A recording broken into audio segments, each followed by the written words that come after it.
बिस्मिल्लाहिर्रहमानिर्रहीम। मेरा नाम डॉक्टर सफ़िया शरीफ है और मैं ऑस्ट्रेलियन कॉन्सेप्ट फर्टिलिटी से 2009 से वाबस्ता हूँ। आज जिस टॉपिक पे बात करने के लिए मुझसे कहा गया है वो इनफर्टिलिटी और सब फर्टिलिटी है।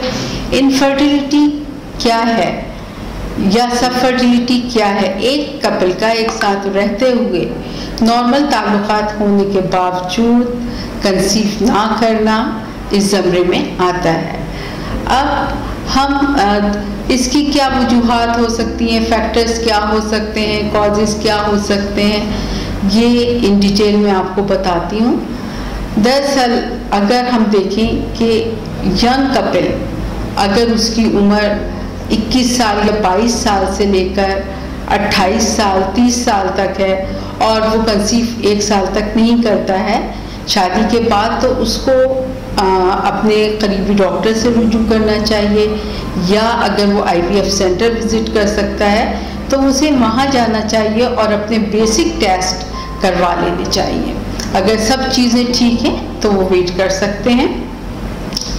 लेकिन अगर कोई कपल जिसकी एज 35 एंड अबव है और उसकी शादी के 6 महीने हो चुके हैं और उन्होंने कंसीव नहीं किया है, तो उन्हें फौरी तौर पे IVF सेंटर को रुजू करना चाहिए और अपने टेस्ट वगैरह करवाने चाहिए और फिर जाहिर है कि उसको फर्दर गाइडेंस मिलेगी। फर्टिलिटी और सब फर्टिलिटी के कॉजेज़ क्या हो सकते हैं मेल्स में और फीमेल्स में?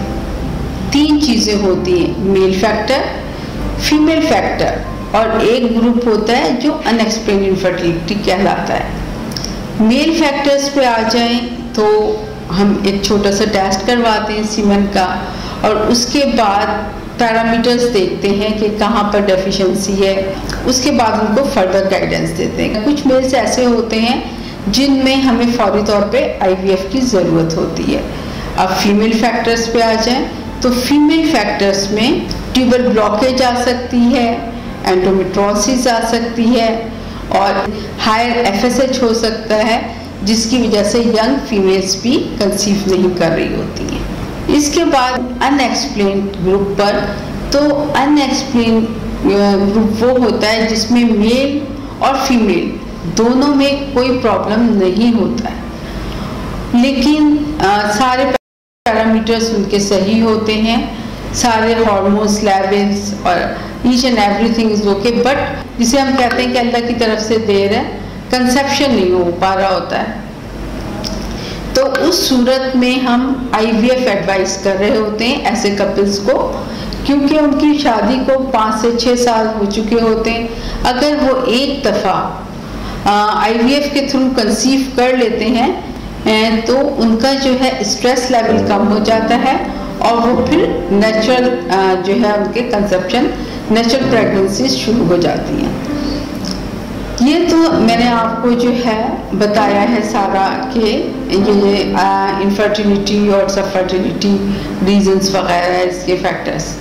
अब यहाँ पर मैं बताती चलूँ आपको कि कॉन्सेप्ट फर्टिलिटी सेंटर जो है आपको बेहतरीन सर्विसेज प्रोवाइड कर रहा है।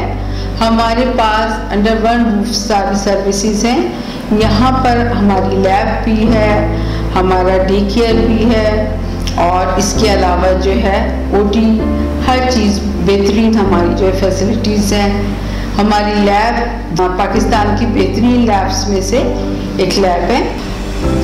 कराची में हमारा जो सेंटर है वो फुल फ्लैज इस्टेब्लिश सेंटर है।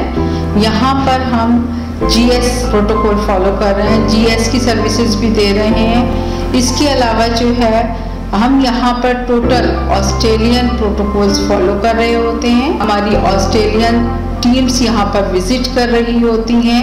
हमारे जो एम्ब्रोलॉजिस्ट हैं वो ऑस्ट्रेलिया से ट्रेंड हुए हैं। यहाँ पर जितने भी कंसल्टेंट्स बैठते हैं वो ऑस्ट्रेलिया से ट्रेनिंग लेकर आए हुए हैं। मैंने आप लोगों को जिस तरह पहले कॉजेज़ वगैरह बताए हैं कि क्या कॉजेज़ हो सकते हैं और चीज़ें, इसी तरह मैं आपको लाइन ऑफ ट्रीटमेंट भी बताना चाह रही हूँ। लाइन ऑफ ट्रीटमेंट जो है हमारी 3 तरह की होती है। फर्स्ट जो है हम मेडिकेशन के थ्रू करते हैं, ओवुलेशन इंडक्शन देते हैं पेशेंट्स को। मेडिसिन ट्रायल होता है। ये सेकंड जो है वो IUI होता है, intrauterine insemination, and third and last is ICSI और IVF। इसमें हम जो है पेशेंट्स को जो है अगर काफ़ी प्रॉब्लम्स हैं तो फिर हम IVF ICSI पर लेकर आते हैं। समटाइम तो हमारे पेशेंट सिर्फ कुछ हम उनका जो हार्मोनल इम्बैलेंस होता है उसको बेहतर करने से भी कंसीव कर लेते हैं। तो यहाँ पर मैंने जो है ऐसे भी पेशेंट्स देखे हैं जो 13 इयर्स के बाद जिन्होंने कंसीव किया है, लेकिन हमने उनको सिर्फ सिंपल एक कपल का जो था फीमेल का TSH रेस था उसको नॉर्मलाइज किया है, देन उसको ओव्यूलेशन इंडक्शन दिया और उसने कंसीव कर लिया है।